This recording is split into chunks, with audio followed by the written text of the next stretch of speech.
প্রিয় শিক্ষার্থীরা, তোমাদের সবাইকে আগামী ৮ তারিখে হওয়া তৃতীয় সেমিস্টারের জন্য অগ্রিম শুভেচ্ছা। তোমরা একটা ইতিহাসের সন্ধিক্ষণে দাঁড়িয়ে আছো।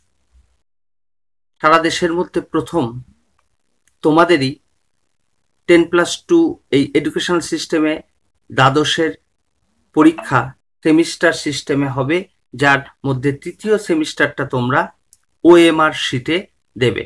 অর্থাৎ চিরাচরিত যে অ্যান্সার শিট থাকে যেখানে তোমরা উত্তর লিখতে, সেই পদ্ধতির বদল ঘটে গেছে, যা ইতিমধ্যেই তোমরা 11-এ দেখেছো প্রথম সেমিস্টার পরীক্ষা দেওয়ার সময়। এইবার তোমরা অন্য ভেন্যু, নিজের স্কুলে দিয়েছিলে 11-এর পরীক্ষা, এইবার তোমরা ইতিমধ্যে অ্যাডমিট কার্ড পেয়ে গেছো, যেখানে তোমরা দেখতে পেয়েছো যে তোমাদের ভেন্যু কোথায়। সেইখানে তোমাদের তৃতীয় সেমিস্টার পরীক্ষা দিতে হবে আগামী ৮ তারিখ থেকে। এবং এই সেমিস্টার পদ্ধতিতে তোমাদের যে ওএমআর দেওয়া হবে, সেই ওএমআর গুলো কিভাবে ফিল আপ করতে হবে এবং পরীক্ষার সময় কি কি নির্দেশ পরিবর্তন ঘটেছে নতুন এই পরিবর্তিত পরীক্ষা পদ্ধতিতে, সেই বিষয়ে আলোকপাত করার জন্যই আজকে আমাদের এই ভিডিও। প্রথমেই বলি, গত 5ই আগস্ট কাউন্সিল যে নোটিফিকেশন দিয়েছে, সেই নোটিফিকেশন মোতাবেক একটা স্যাম্পল ওএমআর এবং তার সাথে কিছু গুরুত্বপূর্ণ নির্দেশাবলী দেওয়া আছে। আমি প্রথমে সেই গুরুত্বপূর্ণ নির্দেশাবলীর মধ্যে তোমাদের অবশ্যই যেটা করতে হবে বা মাথায় রাখতে হবে, সেই বিষয়টা আমি আলোচনা করব। প্রথম যে গুরুত্বপূর্ণ বিষয়টা, সেটা হচ্ছে যে তোমরা ওএমআর শিট ফিল আপ করতে হবে শুধুমাত্র ব্লু এবং ব্ল্যাক বল পয়েন্ট পেন দিয়ে। এর বাইরে অন্য কিছু ব্যবহার করা যাবে না, যেমন জেল পেন বা পেন্সিল, এইচবি পেন্সিল, এগুলো কিন্তু ওএমআর শিটে তোমরা ব্যবহার করতে পারবে না। শুধুমাত্র ব্লু অথবা ব্ল্যাক বল পয়েন্ট পেন ব্যবহার করতে হবে। দ্বিতীয়ত, তোমাদের যেটা গুরুত্বপূর্ণ বিষয় সেটা হলো যে ওএমআর শিটে 1 থেকে 6 এবং 9 সবগুলো ঘর তোমাদের পূরণ করতে হবে। এবং কিভাবে পূরণ করতে হবে আমরা ওএমআর দিয়ে সেই ফিল আপ পদ্ধতিটা দেখিয়ে দেব। কিন্তু তোমাদের কাজ হচ্ছে এই 1 থেকে 6 সবকটি এবং 9 নাম্বার ঘরটা পূরণ করতে হবে। তৃতীয় যে গুরুত্বপূর্ণ বিষয়টা মাথায় রাখবে, সেটা হলো যে ঘরগুলো পূরণ কিভাবে করবে। ওএমআর এ যে গোল গোল সার্কেলগুলো দেওয়া আছে, সেই সার্কেলগুলো পূরণ করার সঠিক পদ্ধতি হচ্ছে পুরো সার্কেলটাকে গোল করতে হবে। ঠিক দেখো এখানে, যেমন যদি সঠিক উত্তর বি হয়, তাহলে বি এর ঘরটা তোমাকে এইরকম পুরো গোল করতে হবে। এরকম কাটার চিহ্ন দিলে হবে না, বা টিক চিহ্ন দিলে হবে না, বা পার্শিয়াল ডার্কেনিং করলেও হবে না, সম্পূর্ণ ভরাট করতে হবে। এবং তোমাকে যে 40টা প্রশ্ন নন ল্যাব বেস সাবজেক্ট, যেগুলো যেমন ধরো ইকোনমিক্স হতে পারে, পলিটিক্যাল সায়েন্স হতে পারে, বা ম্যাথমেটিক্স হতে পারে, এই ধরনের সাবজেক্টগুলোর ক্ষেত্রে তোমাদের 40টা প্রশ্ন থাকবে। তোমরা জানো 40টারই অ্যান্সার করতে হবে তোমাকে, এবং প্রতিটার ক্ষেত্রে কিন্তু গোল করতে হবে এইভাবে। এবার পরীক্ষার সময় হতেই পারে যে তুমি প্রথমে ভুল করে ডিটা করে ফেলেছ ডার্কেনিং, পরে দেখলে যে না, ডিটা তো হবে না, সঠিক উত্তর হবে বি, তখন তুমি বিটাও ডার্কেনিং করে দিলে। তাহলে এইরকম যদি দুটো ডার্কেনিং করা হয়, তাহলে ওএমআর এ কিন্তু এই প্রশ্নের উত্তরের জন্য প্রাপ্ত যে নাম্বার 1 তুমি পাবে না, অর্থাৎ এইটা মেশিন রিড করতে পারবে না। তাহলে সব থেকে গুরুত্বপূর্ণ হচ্ছে, যখন তোমরা ওএমআর ফিল আপ করবে, তখন কিন্তু প্রতিটা ঘর ফিল আপ করার সময় অত্যন্ত সাবধানে এবং পুরো ঘরটা ফিল আপ করবে। এবং একবার ফিল আপ করার পরে কিন্তু আর চেঞ্জ করা যাবে না কোনোভাবেই, কোনো অবস্থাতেই। অন্যান্য কম্পিটিটিভ পরীক্ষায় যেমন হয়, এখানে কিন্তু কোনো নেগেটিভ নাম্বার নেই। সুতরাং তুমি কোনোটার উত্তর না জানলে তুমি কোনো একটা উত্তর লিখে দিয়ে এলে, তোমার মাইনাস হয়ে যাওয়ার ভুল উত্তরের জন্য কোনো ভয় নেই। নিশ্চিন্তে তোমরা করবে, কিন্তু উত্তর করার সময় খুব সাবধানে, কারণ তুমি সংশোধনের আর কোনো জায়গা নেই। এখন আমরা একটা প্রথমে অ্যাডমিটে দেখে নিই যে অ্যাডমিট থেকে তোমার কি কি তথ্য সংগ্রহ। তোমাদের স্ক্রিনে একটা যে কোনো একজন ছাত্র তার একটা অ্যাডমিট কার্ড আমি তোমাদেরকে দেখাচ্ছি। এই অ্যাডমিট কার্ডে তোমাদের কি কি তথ্য আছে? প্রথম যেটা আছে তোমাদের রেজিস্ট্রেশন নাম্বারটা, দ্বিতীয় যে তথ্য আছে সেটা হলো রোল নাম্বার, এবং তৃতীয় যেটা আছে নাম্বার, অর্থাৎ রোল নাম্বার এবং রেজিস্ট্রেশন নাম্বার। এই তিনটে জিনিস তোমাকে ওএমআর এ ফিল আপ করতে হবে। এর সাথে তোমার যে সাবজেক্টগুলো লেখা থাকবে সেই সাবজেক্টের যে দেখো এখানে সাবজেক্ট শর্ট ফর্মে লেখা আছে। তুমি পরীক্ষার দিন যে প্রশ্নপত্র পাবে, প্রশ্নপত্রের উপরেই ওই সাবজেক্টের কোডটা লেখা থাকবে, অর্থাৎ তোমার সাবজেক্টের কোড লেখার জায়গাটা তুমি ওই দিন প্রশ্নের উপরেই সাবজেক্টের কোডটা পাবে, সেই কোডটা তোমাকে ব্যবহার করতে হবে। তাহলে আমরা এখন একটা ওএমআর দিয়ে দেখি কিভাবে সঠিকভাবে ওএমআরটা ফিল আপ করব। প্রথম লিখতে হবে রেজিস্ট্রেশন নাম্বার। তোমাদের যে উদাহরণস্বরূপ আমি একটা অ্যাডমিট কার্ড দেখিয়েছিলাম, তার রেজিস্ট্রেশন নাম্বার 4211951448, এইখানটা আমরা লিখে ফেললাম। এইবার প্রথম সংখ্যা ছিল 4, তাহলে আমাকে 4 এই উল্লম্ব বরাবর আমাকে 4 নাম্বারটা গোল করতে হবে। দেখো আমি এইখানে যে গোল করছি 4 নাম্বারটা, এই 4 নাম্বারটা পুরোটা তোমাকে গোল করতে হবে। এবার দ্বিতীয় সংখ্যাটা কি আছে? তুমি আগেই উপরে লিখেছো 2, তাহলে এইবার দ্বিতীয় ঘরে এসে তোমাকে 2 ফিল আপ করতে হবে। 2টা তুমি দ্বিতীয় ঘরে ফিল আপ করলে। আমার যেহেতু এখানে দেখো পুরোপুরি গোল হয়নি, সঠিক পদ্ধতি তোমরা এখানে গোল করবে। তারপরে সংখ্যাটা কি? 4, আবার 4টা গোল করবে। তাহলে এইভাবে তুমি প্রতিটা ঘর এই রেজিস্ট্রেশনের পূরণ করবে ঠিক এই পদ্ধতিতে। এইবার আসছে তোমার রোল নাম্বার। তোমার রোল নাম্বার ধরো আমার আরবিট্রারিতে দেখানো ছিল কি 430214, এই রোল নাম্বারটা আমি এখানে লিখে ফেললাম। এবার নাম্বার হচ্ছে 1206, নাম্বারটাও লিখে ফেললাম। এইবার ঠিক একই রকম আগের মতো আমার 4, তাহলে এইখানে আমাকে 4-এর ঘরটা গোল করতে হবে, ডার্কেনিং করতে হবে। তারপরে সংখ্যা 3-এর ঘরটা ডার্কেনিং করতে হবে।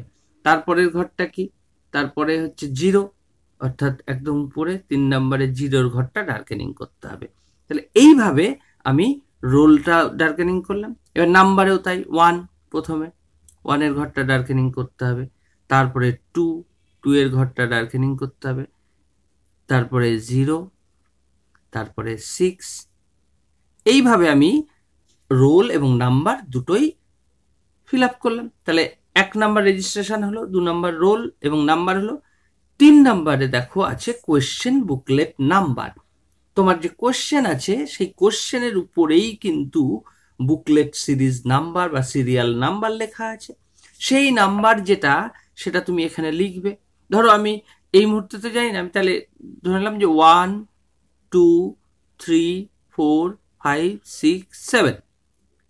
তাহলে একই রকম ভাবে এবার আমি এখানে 1-এ ডার্কেনিং করব, এখানে 2-এ ডার্কেনিং করব, এখানে 3-তে ডার্কেনিং করব, এখানে 4, এইভাবে আমি সব ঘরগুলো পূরণ করলাম। এবার কোশ্চেন বুকলেট, এবারে তোমাদের 4টে সেট হওয়ার কথা। তাহলে যে সেটটা তুমি পাবে সেই সেটটা W হতে পারে, X হতে পারে, Y হতে পারে, Z হতে পারে। তোমার কোশ্চেন বুকলেটের উপরে সিরিজটা লেখা, সেটটা লেখা থাকবে। যদি তুমি W পাও তাহলে তুমি এখানে লিখবে W, যদি তুমি এখানে X পাও তাহলে লিখবে X, যদি Y পাও তাহলে লিখবে Y, এবং সেই সাথে তোমাকে যদি W পাও তাহলে Wটা লেখা পাশাপাশি তোমাকে এখানে ডার্কেনিং করতে হবে। যদি X পাও তাহলে তোমাকে এখানে X এর ঘরটা ডার্কেনিং, X যেমন এখানে লিখবে তেমনি এখানে এক্স এর ঘরটাও ডার্কেনিং করবে। তাহলে এইভাবে আমরা কোশ্চেন বুকলেটটাও হলো। তাহলে 1 2 3 4 গেল। এবার আসছে সাবজেক্ট কোড। এই সাবজেক্ট কোড সংখ্যা যদি থাকে তাহলে পরে কোশ্চেনের উপরেই থাকবে। আর যদি কোড হিসেবে তোমার অ্যাডমিটে যেমন লেখা আছে সেরকম যদি 4টে থাকে, যেমন ধরো বেঙ্গলি লেখা থাকবে BENG, তাহলে BNGA, তাহলে BNGA, তাহলে তোমাকে সেই অনুযায়ী বি বা এ এইভাবে তোমাকে ফিল আপ করতে হবে। তাহলে সাবজেক্ট কোড। তবে এইখানে একটু পরিবর্তন আসতে পারে, সম্ভাবনা রয়েছে। এখানে সাবজেক্ট কোড এত বড় 4টে ঘর না দিয়ে সম্ভবত 2টো ঘর হবে, এবং সেই সংখ্যাটা এরকম হতে পারে, ধরো বেঙ্গলি 02, তাহলে তোমাকে এখানে 02 লিখতে হবে। বা ধরো অন্য সাবজেক্ট ইংলিশ তোমার হয়তো 72, তাহলে এখানে 2টো ঘর থাকলে 72 যদি থাকে তাহলে এখানে নিচে যেখানে যে ঘরটায় 7 সেই ঘরটা ডার্কেনিং করতে হবে, 2 এর ঘরটা ডার্কেনিং করতে হবে। এইভাবে তোমাকে সাবজেক্ট কোডটা পূরণ করতে হবে। তাহলে তোমার উপরে 1 2 3 4 5 পূরণ হয়ে গেল। এবারে আসছে 6 নাম্বার ঘর, যেখানে তোমাকে ফুল সিগনেচার করতে হবে। সিগনেচার কিন্তু তোমাকে ওই যে জায়গাটা আছে এই জায়গাটার মধ্যেই কিন্তু করতে হবে, এবং এর বাইরে যেন কোনোভাবে সিগনেচারটা না বেরোয়। খুব সাবধানে এই জায়গাটা সই করবে। এবং তোমার যে সাবজেক্টের পরীক্ষা সেই সাবজেক্টটা তুমি এখানে ক্যাপিটাল লেটারে লিখবে।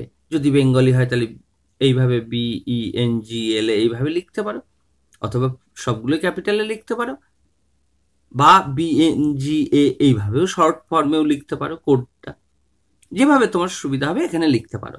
তাহলে সাবজেক্ট লিখবে। তাহলে বাদ থাকলো 2টো ঘর, 7 এবং 8। তোমাকে 1 to 6 পুরো ফিল আপ করতে হলো এবং 9 করতে হলো। শুধু 7 তোমার ঘরে যিনি পরীক্ষা ইনভিজিলেটর থাকবেন তিনি এখানে সই করবেন, এবং তিনি তোমার ভেন্যুর যে কোডটা সেন্টার কোড, যেমন আমি যে আরবিট্রারি অ্যাডমিট কার্ডটা দেখিয়েছি তার সেন্টার কোড হবে 4302। তাহলে সে ইনভিজিলেটর, এটা তোমাদের দায়িত্ব নয়, ইনভিজিলেটর এখানে সেন্টার কোডটা লিখবেন এবং এখানে তিনি ফুল সিগনেচার করবেন। এইবারে আসছে আসল যে জায়গাটা, অংশ যেখানে মূলত তোমার উত্তরটা থাকবে। সেটা দেখো এখানে 40টা ঘর দেওয়া আছে। এই 40টা ঘরে এইবার তোমাকে অত্যন্ত সাবধানতার সাথে প্রতিটা ঘর ফিল আপ করতে হবে। প্রথম প্রশ্ন পড়লে যদি সঠিক উত্তর সি মনে করো তাহলে সি এর ঘরটা ডার্কেনিং করবে।